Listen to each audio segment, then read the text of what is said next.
The value of diversity and inclusion is known in industry over many years, and with lots of efforts in last 2 decades, we somehow managed to get gender diversity to the tune of about 20%, which means there is a long way to go when it comes to diversity and inclusion at workplace. Now let's look at what happens to the gender diversity at workplace. As a community of HR professional as well as the leaders within the organization, we tend to see that two important events in women's life. One, marriage, still our cultural important element, and second, childbirth, changes the whole equation. We have some industries where you see that as high as 25 to 30% of the gender diversity is women. But when you start looking at top down, from the CEO level or from the business unit leadership level towards the entry level, the pyramid is extremely skewed. That 30-35% stuff what we are speaking, it reduces to less than 2% when you start going towards middle management and upwards. And it is the huge loss of opportunity for industry as well as to the professionals in the industry from the kind of value women would have created within the industry. And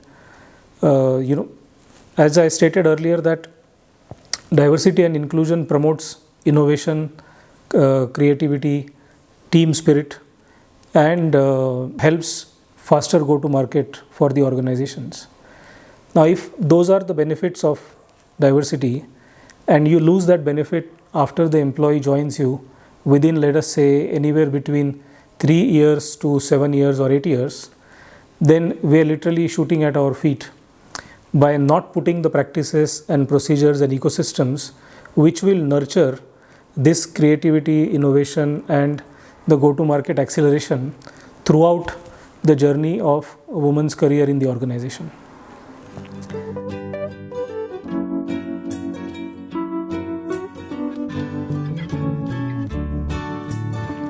So I feel that it's a high time in industry that when we measure things like attrition, things like time to market, things like diversity ratios, I think it is time to look at the sustainability for the diversity. And here I am more focusing on the sustainability of a woman workforce in the organized sector as well as in the inorganized sector. In organized sector, we still have some systems and processes. There has been recent changes in the legal framework to support maternity related benefits as well as the time off. But in the unorganized sector, these things are far from reality. So you can imagine that, first of all, contradiction to the organized sector, participation in workforce by women in unorganized sector is higher. Yeah. But the challenges are even more because the legal framework is not necessarily implemented the way it is supposed to be. There is lack of knowledge for the women with respect to their own rights and other health related issues, as well as the lack of sufficient ecosystem drains the entire workforce. But if you also look at the economic aspect of this in both sectors, in my opinion, it affects the inorganized sector more, and it affects not to the employer and other organizations.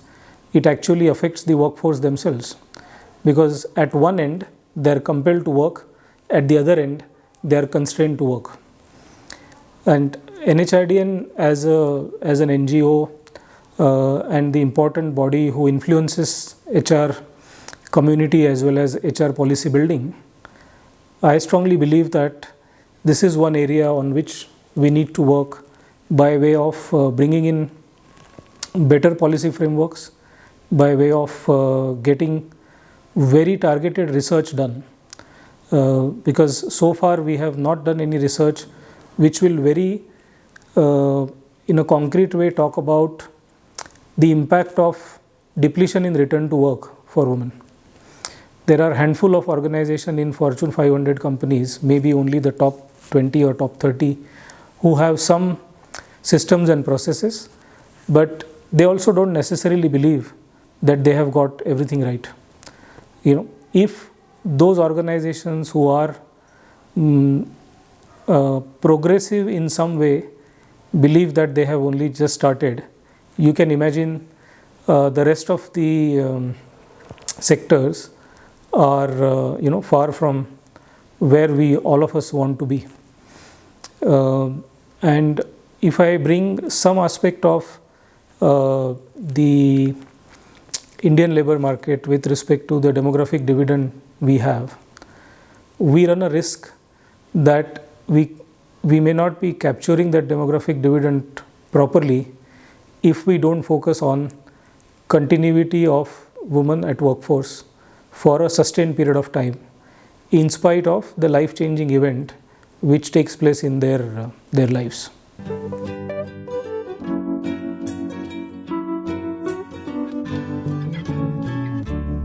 We spoke about entry-level success which the industry has got for a couple of decades. When we start looking at mid-management and beyond that, I think the challenge is large. Even in the Fortune 500 organizations, we don't see more than 2.5 to 3% participation at leadership level. And when the overall value of diversity and inclusion is been established, we can imagine the lost opportunity at a leadership level if we don't have the right representation. Statistically, if any particular constituent is less than 15 to 20% in a group, it is considered as underrepresented.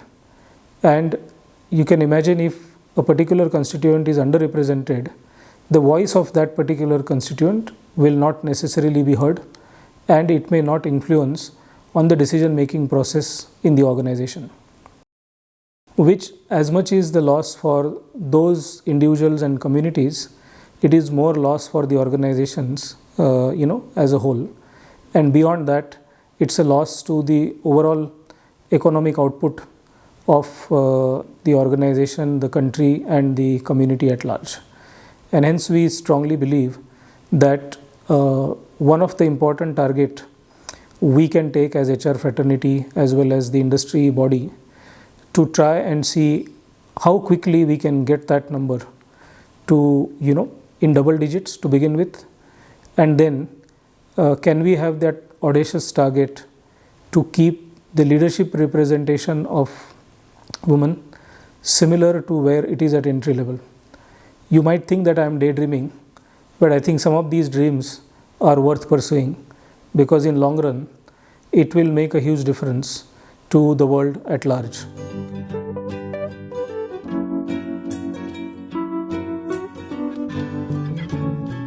Now, it's easier to set the target, but going after that is not easy for the women colleagues, primarily because of the two very, very important life events which they go through. I'm not saying that men don't go through those life events, because otherwise it will be an incomplete life event. Having said that, the impact on a woman colleague is much longer, and it is almost life changing. It is life impacting to the main colleagues, but I believe that for the women colleagues, this severity of the change is very high. Marriages, happy moments, everybody is there to celebrate with you, congratulate, all families and friends come together. But then within 48 hours they disperse as well. We don't have the scenarios where earlier, the 5-day marriages were there. At least the fun used to be there for 5 days. Nowadays, in places like Pune, it is 2.5 hours and your job done. But when it comes to other important life-changing event like childbirth, for a woman. In my opinion, being a father of two, just the event itself can be there for 2 to 3 years. Many times the mental and physical preparedness, that's where the whole element begins. Forget about the expectations and the taunts coming from the parents and the in-laws and stuff like that. We can possibly ignore that as much as one can. But the real significant event which one is going through takes good amount of time. The process of conception, childbearing and delivery, and then at least first 3 to 4 years where there is a high dependency of child on the mother. So if you consider this period starting from the mental preparedness perspective, roughly it can be anywhere between 3 years. In some cases it can be 5 years as well, because in modern times with the challenges like PCOD and others, many female colleagues are finding very difficult to go through the pregnancy as smoothly as it was before, and the work life elements are also impacting on them. So if you consider all of this and take a broad segment of 5 years, and you are within that time, you are expected to continue to work, continue to perform, continue to beat the bell curves and those which don't exist. There are expectations at home, there are expectations by the partner in the form of husband, who has changed the role at times. Earlier was a partner and now acting as a demanding husband. All those sorts of things start impacting, and within that, if you expect the woman colleague to perform at her best, continue to excel, take on more responsibilities like leadership roles and stuff like that, I think though we belong to the country where we have always given the status of superwoman-ness to the woman, in reality I do not know how practical it is to expect all this from our woman colleague. But kudos to them, millions of them have been successful through this journey.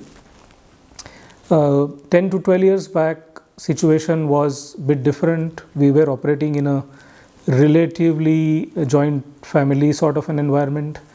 The family ecosystem was large enough to support a female colleague in their work life. But over a period when we have seen migration taking place, where many people came to cities and metros for work, and their extended families and the family ecosystem stayed wherever they belong, which created a huge challenge for the modern society. And in my opinion, the participation rate in workforce for women is declining because of some of these real challenges. But NHRDN, Mum Smile, the tech startups like them, the doctors community, as well as the organization leadership, all of us together can make a difference. We can leverage technology to solve this problem, and it is one of the most important problem I think a modern professional would need to solve. Otherwise, we run a risk of leaving an important constituent away from work, which neither the constituent themselves can afford, nor the industry can afford. It appears that the medical science believes that when a lady goes through the childbearing process and post-maternity, her personality aspects with respect to her emotional intelligence, her ability to multitask, her ability to work with more complex scenarios gets better. And it's for the industry to lose out on those aspects if females don't come back to work after going through the childbirth related process. So I think tech startups, doctor fraternity, HR community from a policy and process perspective, business leadership, all of us and other ecosystem partners, for example, the healthcare, which is not necessarily medical care, but other health associated stuff, things like yoga specialists, things like your meditation and other complementary health service providers. All of those people can come together, but it's not easy. When I stated that multitasking is one of the key challenge for a woman at that stage, you don't expect her to go and find 10 other service providers and work with them. And I think those are the aspects which the tech startups can pick up very well in stitching all of these things together and stitching them together more proactively.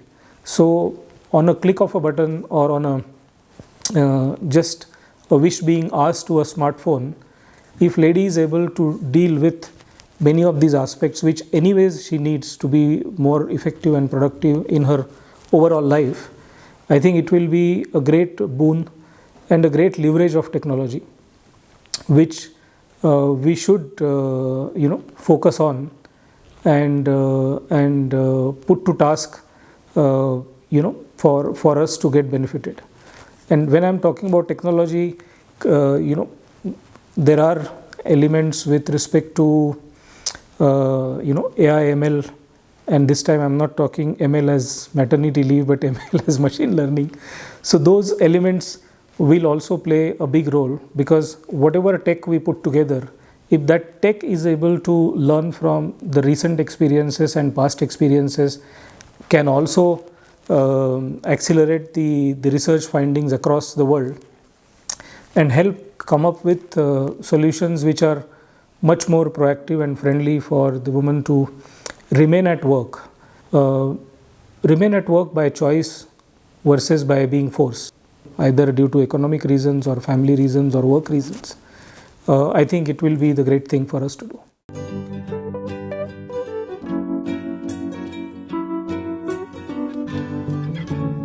I feel that it's very, very crucial for key stakeholders like the medical fraternity, organizations who are NHRDN members, non-members, tech startups and community at large need to come together on the research associated with sustainable working life for women employees in various organizations. And when I'm thinking about research, I think it is okay if we do research slightly independently, because it may not be practical to do a joint research where all these stakeholders are together. The doctor community can do a research on things like the working mothers, what sort of pregnancy related challenges or issues they are facing. Organizations can look at challenges with respect to return to work. What are the impediments? What organizations can improve to make a scalable work life for a woman colleague? And community at large can look at that, since the family setups have changed, since the migrations have happened, the age elements at which the females are now becoming mothers have changed. So let's imagine that all these three constituents do their research independently, and then professional bodies like NHRD and others can work with tech startups to try and see the data coming out of this research. How do we stitch it together? What are the key insights which draws the interdependence between the stakeholders?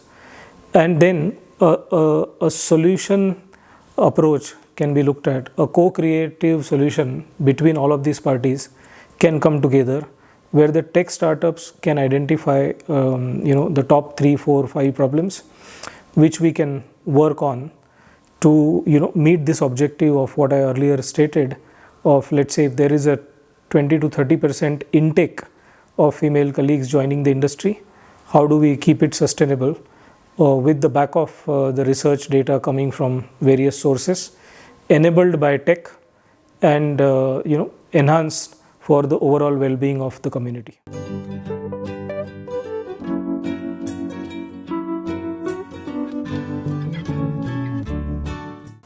I have been fortunate to work in Europe for about 9 years and learnt many practices which the organizations there were adopting. And having worked here in India in two different stints, one stint before going and one after coming back, has taught me many things which we can possibly learn from. A couple of examples to quote is that in European countries, the maternity leave duration is much longer right up front, and that gives that peace of mind for the female colleague that she is going to be able to concentrate and focus on her new life and the new being in her life. So there is no so-called time pressure, and I think we can definitely implement some of those elements.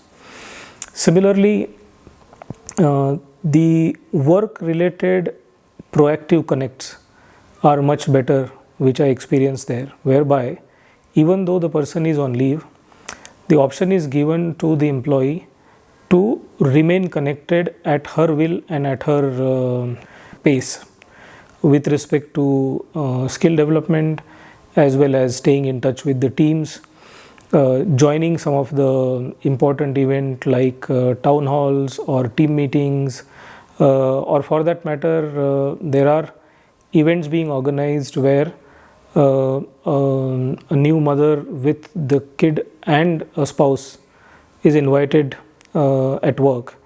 And there are many such colleagues, let's say, who went on leave. So, for example, there are 20 colleagues who are on leave. All 20 of them are welcome to come on a particular day in the office, and there is like a small celebration for a few hours.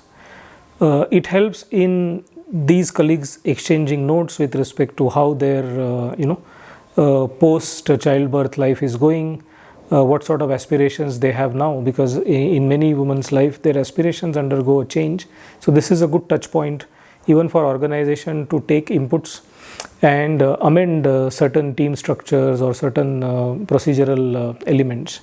I think we can implement some of these practices. We can also provide additional support by way of sharing a change which is taking place in the organizations, because 1 to 2 years is a large time window within which many things in the organization may have undergone a change. And if we proactively keep employees abreast about it, they will not feel the lack of confidence when they are coming back. Generally what I have experienced and noticed is if there is a huge gap, then it is almost like a restart of career for an employee. If we are able to make this as more like a pause, and the pause is chosen by the employee versus the employer, the return to work will become a bit more sustainable for the practitioner.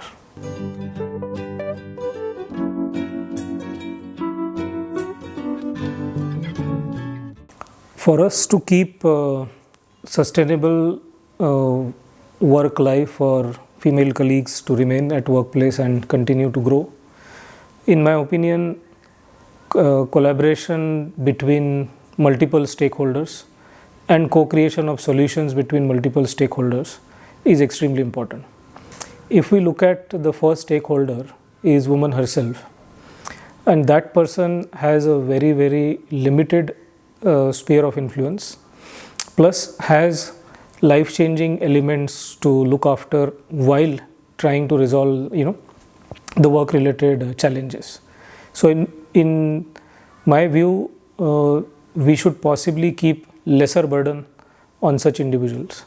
But we have a larger ecosystems in the form of, expert doctors, the paramedic ecosystem associated with pregnancy, corporates, including the leadership in corporates as well as HR professionals in corporate, the technology service providers who are operating in this area, including the likes of Mumsmile, and many others who will come through the period, as well as the other social ecosystems who is keen to ensure that in society we have more participation from women to be there at workplace. And if the solutions are interdependent, solutions are scalable for all participants to collectively win. It will make the world of work very aligned to the 21st century aspirations which all the stakeholders have.